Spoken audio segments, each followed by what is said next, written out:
당시는 발롱도르를 수상했습니다. 이번 시즌 챔피언스 리그에서도 우승을 차지했습니다. 심지어 지난 시즌에도 챔피언스 리그 우승컵을 들어 올렸습니다. 하지만 당신은 여전히 국가대표팀에서 주인공이 아닙니다. 수년 전이라면 이런 상황을 가설로 내세우는 것조차 믿기 힘들었을 것입니다. 하지만 이것이 바로 2026년 월드컵에 출전하는 프랑스 국가대표팀 내 우스만 덴벨레의 엄연한 현실입니다. 이번 여름 레블로의 군단은 지구상에서 가장 몸값이 비싼 스쿼드를 이끌고 대회에 나섭니다. 26명의 최종 명단은 엄청난 기대를 한 몸에 받고 있지만 모든 논쟁의 초점은 킬리안 음바페와 덴벨레라는 두 이름으로 압축됩니다. 대중의 시선은 온통 레알 마드리드의 새로운 스택에만 쏠려 있습니다. 개인과 구단으로서 가질 수 있는 최고의 영광을 방금 막 움켜쥔 주인공이 파리 생제르맹 시절의 옛 동료인데도 말입니다. 언론은 1998년생 이 공격수의 발걸음 하나하나를 쫓으며 그를 중심에 세우고 있습니다. 반면 21세기 들어 프랑스 선수로서는 두 번째로 프랑스 풋볼의 고귀한 트로피를 손에 쥔 덴벨레는 대중적 영향력 면에서 철저히 소외당하고 있습니다. 프랑스 언론에서는 1998년에 프랑스에 두 가지 큰 사건이 있었다는 말이 공공연히 돌았습니다. 첫째는 지네딘 지단 세대의 월드컵 우승이었고, 둘째는 바로 음바페의 탄생이었습니다. 지단 시대가 저문 이후 프랑스인들은 이토록 거대한 재능을 목격하기 위해 10년이 넘는 세월을 기다려야 했습니다. 그는 러시아 땅에서 불과 20살의 나이로 눈부시게 빛나며 황금컵을 들어 올렸고, 리오넬 메시와 크리스티아누 호날두의 시대, 뒤를 이을 가장 밝은 별로 점쳐지며 단숨에 슈퍼스타의 반열에 올랐습니다. 하지만 8패가 흐른 지금도 음바페의 커리어에는 쓰라린 2개의 0이 지워지지 않고 있습니다. 아직 챔피언스리그 우승이 없고 발롱도르도 단 한 번도 받지 못했습니다. 반대로 얼마 전까지만 해도 덴벨레가 이 어린 동생보다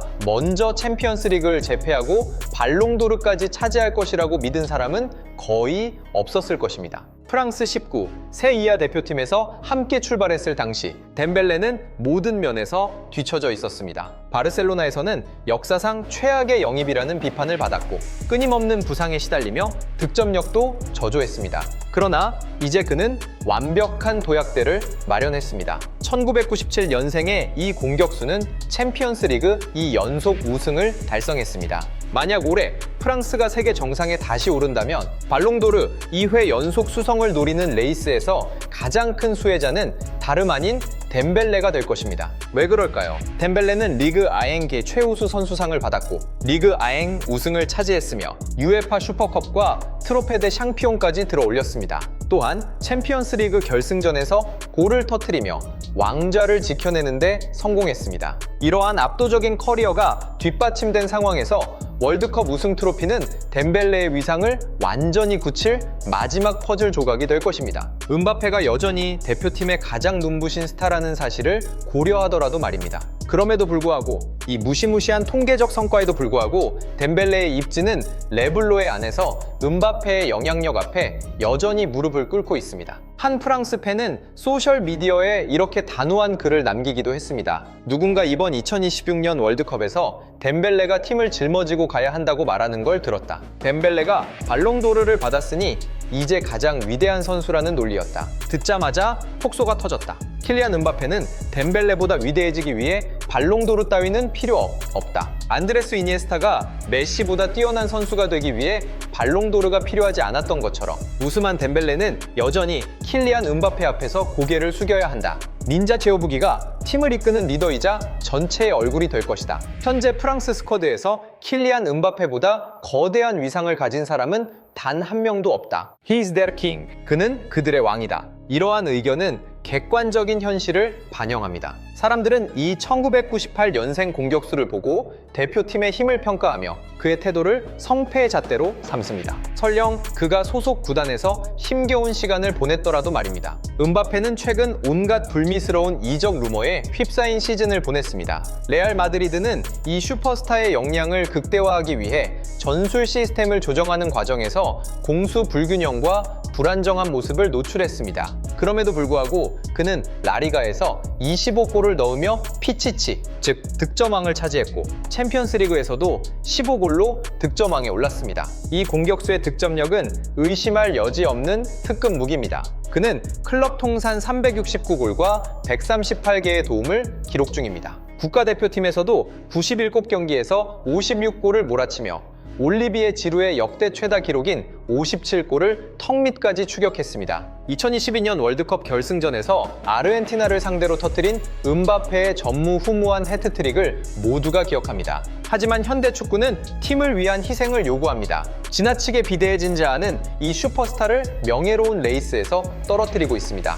어슬렁어슬렁 걸어다니며 전방 압박을 거부하는 공격수의 모습은 호화 멤버를 보유하고도 선수들이 한 곳을 바라보지 않아 챔피언스 리그에서 허망하게 탈락했던 파리 생제르맹 시절의 상징적인 장면이 되었습니다. 음바페가 떠난 날부터 루이스 엔리케 감독은 우스만 덴벨레, 브래들리 바르콜라, 느지리 두에, 그리고 흡이차 크바라츠헬리아와 함께 유기적이고 균일한 압박 대형을 구축했습니다. 이들의 공통점은 음바페보다 이름값은 떨어질지언정 죽기 살기로 뛰며 경기장 전체를 커버할 준비가 되어 있다는 점이었습니다. 그 덕분에 파리 생제르맹은 유럽에서 가장 잔혹한 전방 압박을 구사하는 팀으로 거듭났습니다. 레파리쟁은 개인이 아닌 진정한 팀으로서 우승을 차지했습니다. 2026년에 열린 프랑스 축구 시상식에서 해외파 최우수 프랑스 선수 부문에 후보로 오른 킬리안 음바페는 마이클 올리스에게 밀려 씁쓸한 고배를 마셨습니다. 바이에른 뮌헨의 이 스타는 모든 대회를 통틀어 52경기에서 22골과 31개의 도움이라는 경이적인 시즌을 보냈습니다. 그는 분데스리가의 거함, 바이에른 뮌헨의 마이스터 샬레, 즉 우승 방패 수성을 이끌고 챔피언스리그 4강 진출을 견인하며 음바페와 라얀 셰르키를 모두 제쳤습니다.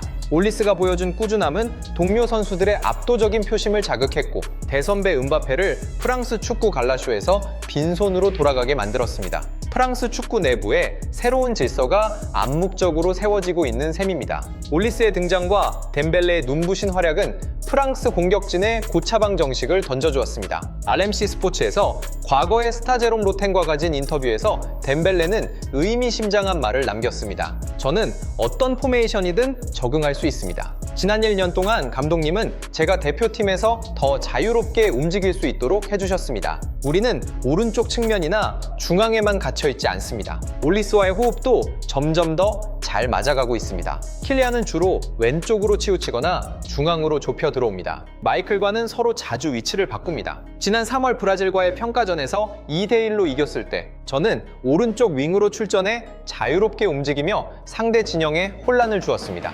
덴벨레는 팀 정신에 대해서도 강력한 메시지를 던졌습니다. 월드컵에는 강팀들이 아주 많을 것입니다. 우리가 하나의 팀으로서 싸워야만 승리할 수 있습니다. 우리는 함께 공격하고 함께 수비해야 합니다. 지금은 2026년이고 그것이 우리가 닿을 수 있는 가장 높은 곳까지 갈 수 있는 유일한 방법입니다. 덴벨레의 이 발언은 큰 파장을 낳았습니다. 프랑스 대표팀에서 음바페의 입지는 바위처럼 단단하지만 동시에 그가 팀 내에서 수비 가담이 가장 적은 선수라는 점 역시 사실이기 때문입니다. 이러한 잡음은 처음이 아닙니다. 레알 마드리드의 수비수 프랑 가르시아는 지난 1월 이 프랑스 공격수가 조금만 더 뛰어준다면 팀 전체가 큰 도움을 받을 것이라고 언급한 바 있습니다. 그보다 앞서 전 국가대표 프레스넬 킴펜베는 동생 음바페에게 네가 덜 뛸수록 내가 더 힘들다고 조언했을 때 이 1998년생 공격수는 그저 장난기 넘치는 답변으로 받아 넘겼다고 폭로하기도 했습니다.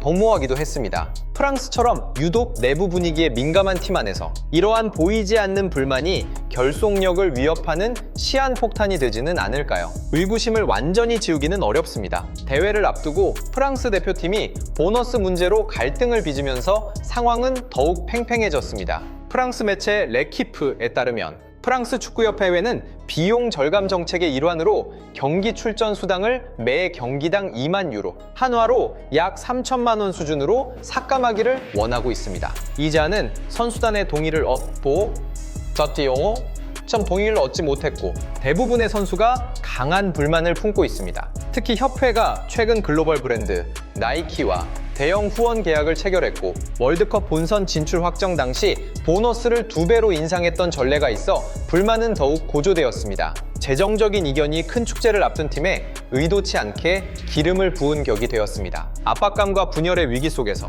모든 거대한 책임은 다시 한번 수장 디디에 데샹 감독의 어깨 위로 떨어졌습니다. 과거 그는 2010년 남아공 월드컵 당시 선수단위 감독에게 집단 항명하며 파국으로 치달았던 크니스나의 비극으로부터 프랑스 축구를 건져 올려 세계 정상으로 이끈 인물입니다. 선수단이 전체의 플레이를 위해 헌신했을 때 프랑스는 2018년과 2022년 월드컵에서 2회 연속 결승에 진출했고 유로 대회에서도 4강과 결승에 올랐습니다. 지난 10년만 놓고 보면 프랑스의 성적을 따라올 팀은 지구상에 없었습니다. 그럼에도 불구하고 대담한 자아들을 통제하는데 도 같은 데샹 감독조차 이제는 타협점을 찾아야 하는 상황입니다. 만약 은바페가 전방 압박을 하지 않고 공을 질질 끌며 개인 플레이를 일삼아 덴벨레나 올리스와의 톱니바퀴가 어긋난다면 프랑스 감독은 어떻게 대처해야 할까요? 스페인 매체 아스에 따르면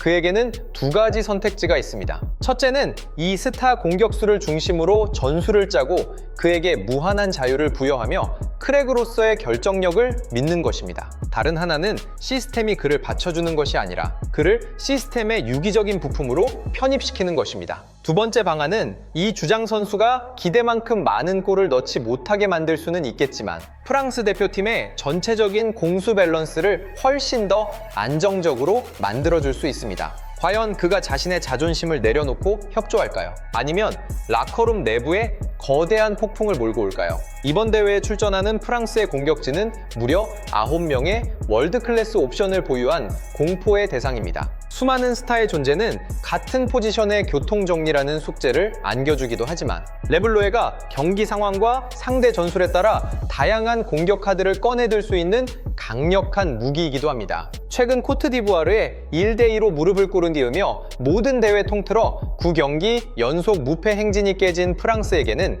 이제 사령탑의 뼈대를 점검할 기회가 오직 6월 9일 새벽에 열릴 북아일랜드와의 평가전 한 경기만 남아 있습니다. 2026년 월드컵 조별리그에서 마주할 노르웨이, 세네갈, 이라크는 결코 만만한 여정이 아니지만 객관적인 전력상 통제 가능한 범위 내에 있습니다. 결국 프랑스의 진짜 문제는 외부가 아닌 내부의 결속에 있습니다. 우스만 덴벨레의 위상은 이제 과거와 다릅니다. 그는 유럽 정상을 2시즌 연속 지켜낸 챔피언이자 현역 발롱도르 수상자입니다. 한 지붕 아래 2마리의 호랑이가 공존해야 하는 상황에서 덴벨레와 은바페는 과연 환상적인 호흡을 보여줄 수 있을까요?